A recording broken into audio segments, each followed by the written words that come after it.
حبيبنا وشفيعنا محمدا عبده ورسوله صلى الله. فأعوذ بالله من الشيطان الرجيم. بسم الله الرحمن الرحيم. قد أفلح من تزكى وذكر اسم ربه فصلى بل تؤثرون الحياة الدنيا والآخرة خير وأبقى. وقال النبي صلى الله عليه وسلم ألا إن في الجسد مضغة إذا صلحت صلح الجسد فسد الجسد كله ألا وهي القلب. آمنت بالله صدق الله مولانا العظيم وصدق رسوله النبي. نحن على ذلك من الشاهدين والشاكرين رب العالمين. درود اللهم صل على محمد وعلى آل محمد كما صليت على إبراهيم وعلى آل إبراهيم إنك حميد مجيد. اللهم بارك على محمد وعلى آل محمد كما باركت على إبراهيم وعلى آل إبراهيم إنك حميد مجيد. আমি প্রথমে অনুরোধ করব, আপনারা যারা আলাদা বসে আলাপ করতেছেন দয়া করে আপনারা তশরিফ নিয়ে আসেন, আর না হয় ওখানে পর্দা দিয়ে দেন, আমার চোখের সামনে যেন আপনারা বিচ্ছিন্ন ওই কথাটা না পড়ে।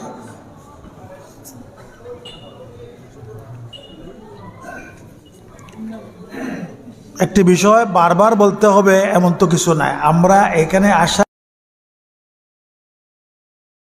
আমাদের সংশোধন,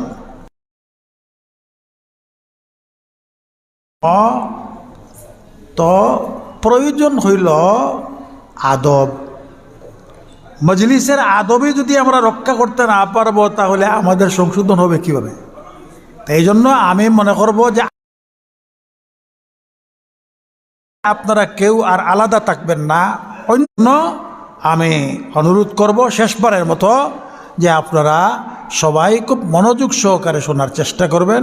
খুব লম্বা আলোচনা করা সম্ভব হবে না, সময়ও অনেক হয়ে গেছে, আর আমার স্বাস্থ্য ভালো নয়। আজকে যে কথাটা বলবো এটা নতুন কোনো কথা নয়, তা চলে আসছে। তবে আলোচনা এই জন্য যে স্মরণ করিয়ে দিলে মানুষের কি হয়, উপকারে আসে। ফাযাক্কির ফাইন্না যিকরা তানফাউল মুমিনিন। আমরা মূলত হইলাম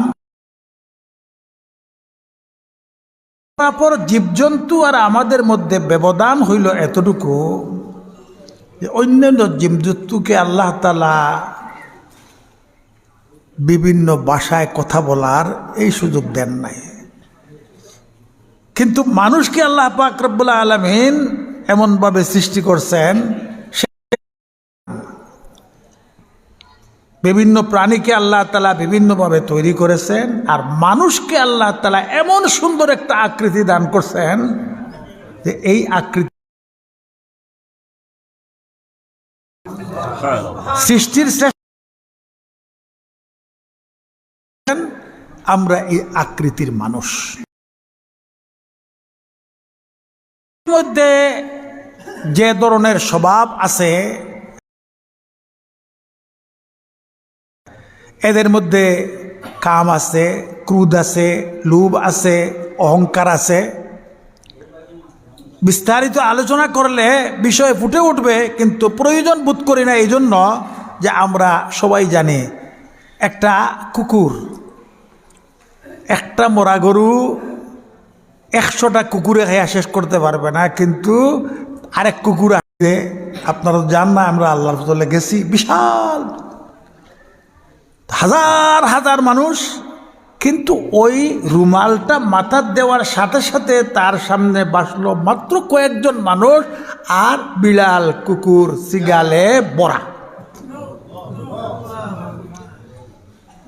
তো ওই যে আসল আকৃতিটা উনার সামনে প্রকাশ পেয়ে যেত, কাজে উনি এটা দেখতে চাইতেন না, এই জন্য রুমাল দিয়ে ঢাকিয়ে খুতবা দিতেন। ওই লোকের প্রশ্নের কারণে ওনার এই রুমালটা তার মাথায় দিয়েছেন, তখন তার সামনেও এই আকৃতিটা ভেসে উঠছে। তো মরার পরেই কিন্তু আমাদের আসল রূপটা প্রকাশ পেয়ে যায়। এই কারণে ফুকাহায়ে কেরাম লেখছেন জানাজার পরে আর চেহারা দেখাইতে নাই, কারণ জানাজার পরে হয়তো তার আসল আকৃতিটা প্রকাশ পেয়ে যাবে, তখন সেও কলঙ্কিত হবে, তার সন্তান সন্ততি যারা আছে তারাও কলঙ্কিত হবে। এই জন্য ফুকাহায়ে কেরাম নিষেধ করছেন জানাজার পরে আর চেহারা দেখাইতে নাই। এখন প্রমাণিত হয়ে গেল এই কথাটা যে আমরার মধ্যে ওই জীবজন্তুর যে স্বভাব, এই স্বভাবগুলি আমাদের মধ্যে অবশ্যই আছে। কারণ মানুষ তো কোনো অবস্থাতেও এটা করতে পারে না, কারণ সে জানে যে আমি তো এই দেশে চিরদিন থাকবো না, যে কোনো মুহূর্তে ডাক পড়তে পারে, যখন আমি চলে যাব গাড়িও আমার না, বাড়িও আমার না, ব্যাংক ব্যালেন্সও আমার না, কোনো কিছুই আমার না, তাহলে আমার সন্তান সন্ততির জন্য আমি কেন এই ডাকাতি করব, কেন আমি আত্মসাৎ করব, কেন জনগণের সম্পদ আমরা লুট করব। কিন্তু দুনিয়ার মহব্বতে মানুষকে কি করে অন্ধ আর বধির বানায়, পরিণতির কথা সে চিন্তা করতে পারে না, বিদায় হাজার হাজার আলা ওহিয়াল কলব, এই গোশতের টুকরা হইল মানুষের মানবাত্মা, কলব। তো এখন আমরা যদি প্রকৃত মানুষ হতে চাই, তাহলে আমাদের মেহনতের কেন্দ্রস্থলটা বানাইতে হবে আমাদের আত্মা। অথচ আমরা ৯৯% মানুষ, আমাদের সারা চেষ্টা সাধনার কেন্দ্রস্থল হইল আমাদের দেহ। চুরি করে, ডাকাতি করে, যত ধরনের অপকর্ম করে, কেন? এই তার দেহের জন্যই তো। দেহ আমি যদি শান্তি আসবে, বিলাসবহুল জীবনযাপন আমি করতে পারবো, আর এই জন্য করে কণিকের জন্য একটু সুখ শান্তি লাভ করার উদ্দেশ্যে, যে আল্লাহ তাআলা আমাকে যে চেহারা দিয়েছেন এর চেয়ে সুন্দর আর চেহারা নাই। মানুষের মধ্যে সবচেয়ে আপনার বিশ্রী চেহারার অধিকারী মানুষ যেটা, এও সারা সৃষ্টি জগতের সমস্ত প্রাণীর থেকে সুন্দর। এই আকৃতি আল্লাহ তাআলা আর কাউকে দেন নাই। কিন্তু এরপরেও লক্ষ লক্ষ টাকা খরচ করে, অনেক অনেক সময় ব্যয় করে সে আরো সুন্দর হওয়ার জন্য, দেখবেন আপনার চেহারার মধ্যে খুর লাগায়। আল্লাহ তাআলা যৌবনী শক্তি দিছেন, আর এটার বহিঃপ্রকাশ ঘটে কিসের মাধ্যমে? দাড়ির মাধ্যমে। মহিলার দাড়ি গজায় না, পুরুষের দাড়ি গজায়। এটা পুরুষত্বের লক্ষণ, এটা রাসূলুল্লাহ নাই। সমস্ত আদম আলাইহিস সালাম থেকে নিয়ে সমস্ত নবী রাসূলের কি ছিল? আপনার এটা হলো আদর্শ, যে আপনি দাড়ির সাথে দুশ্মনী করবেন না, দাড়ি রাখবেন। কিন্তু এর কামায় মনে করে যে আমি একটু সুন্দর হব, দাড়িটা যদি কামাই তাহলে আমি সুন্দর হব। এই সুন্দর হওয়ার জন্য সে কি করে? নবীর কলিজার মধ্যে ছুরিকাঘাত করে। একজন নয়, দুইজন নয়, লক্ষ লক্ষ নবী রাসূলের কলিজার মধ্যে ছুরিকাঘাত করে। নারীরা মনে করে যে যদি আমরা বব কাটিং, এদিকে চুল পুরুষের মতো কাটিয়ে রাখি, শার্ট প্যান্ট পরি, তমুক পলিশ করি, তাহলে আমরা সুন্দর হব। এখন এই সৌন্দর্য সুন্দর হতে গিয়ে সে যে কি করতেছে, তার পরিণতি কি হবে, এটা ভাববার, এই চিন্তা করার তার কোনো সময় সুযোগই নাই। কি করব, দরকার সেইখানে গেছি, গিয়া পরে আমরা বসলাম, শুনলাম সে 3 তলা না 4 তলার মধ্যে আছে। অনেকক্ষণ অবস্থান করার পরে যখন আর সে আসে না, তখন রিসিপশনে যারা ছিল, আমি গিয়ে বললাম যে ভাই কাইন্ডলি বলেন উনি একটু তাড়াতাড়ি আসার জন্য। মুফতি সাহেব একটু মুস্কি হাসলেন, আমি তো আর বিষয় বুঝলাম না। যা হোক, পরে যা হোক এর সাথে সাক্ষাৎ হইল, আমরা চলে আসলাম। তো রাস্তায় উনি বললেন, আপনি যাদেরকে ভাই বলছেন এটা একটাও ছেলে না, এটা মেয়ে। তো এমন বেশভূষা নিয়ে এখানে তারা বসছে, এখন দাড়ি উঠছে কি না উঠছে, কামাইছে কি না, তো আমার দেখার কোনো বিষয় নাই, কিন্তু তার আপনার লেবাস পোশাক, তার সমস্ত আকৃতিটা এরকম বানাইছে, হাফ শার্ট পরা। আমি তো মনে করছি ছেলে মানুষই ভাই। তো এখন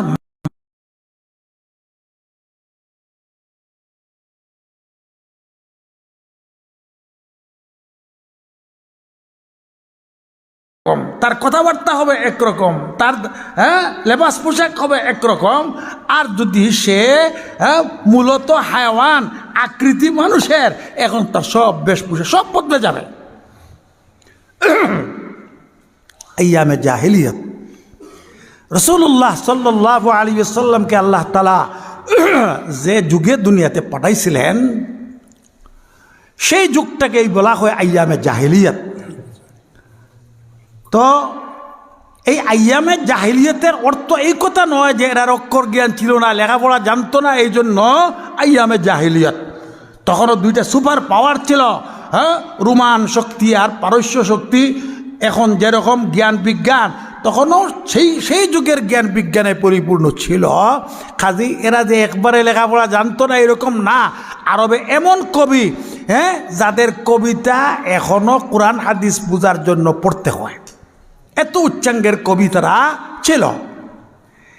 আসল পড়া যেটা সেটা তারা জানতো না। আল্লাহর পরিচয়, রসুলের পরিচয়, আখিরাতের পরিচয় এটা ছিল না।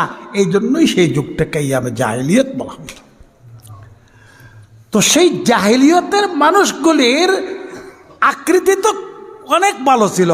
যেমন রাসূলুল্লাহ সাল্লাল্লাহু আলাইহি ওয়াসাল্লামের আপন চাচা আবু লাহাব, তার উপাধি ছিল ওজহে জাহান।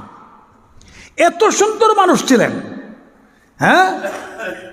চমৎকার সুন্দর মানুষ ছিলেন, কিন্তু তার অন্তরটা এত খারাপ ছিল যে সাইয়্যিদুল আম্বিয়া ওয়াল মুরসালিন যার উপাধি ওজহে জাহান ছিল, অন্তরটা খারাপ ছিল।